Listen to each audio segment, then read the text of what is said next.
Praise the Lord, hallelujah.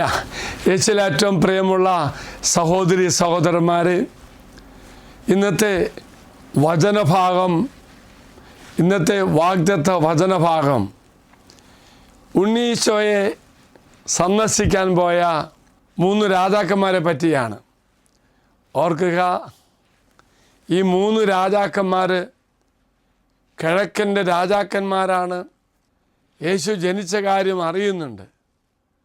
ആ അറിവ് വെച്ച് അവർ യേശുവിനെ കാണാൻ വരികയാണ്. ഒരു കാര്യം ഓർക്കുക, രാജാവായി ജനിച്ചവൻ രാജകൊട്ടാരത്തിലാകുമെന്ന് സ്വാഭാവികമായിട്ട് അവർ ചിന്തിക്കുന്നു. അതുകൊണ്ട് രാജകൊട്ടാരത്തിലേക്ക് പോയി. എങ്കിൽ പ്രിയമുള്ളവർ, പിന്നീട് വലിയ തിരിച്ചറിവ് അവർക്കുണ്ടാകുന്നു.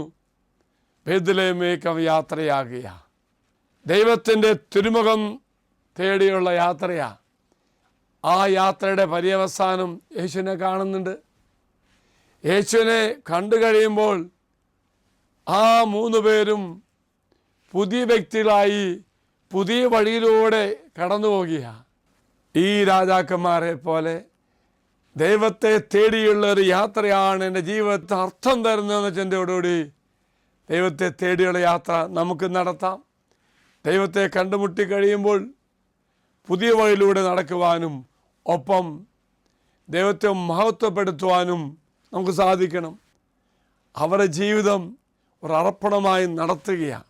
ഒപ്പം ആ സമ്മാനത്തിലൂടെ അവർ പ്രഘോഷിക്കുക, യേശു ആരെന്ന്.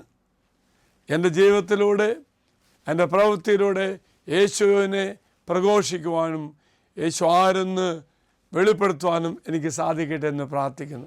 എങ്കിൽ പ്രിയമുള്ളവർ, ഈ വാഗ്ദത്ത പേടകത്തിലേക്ക് നമ്മുടെ നിയോഗങ്ങൾ സമർപ്പിക്കാം.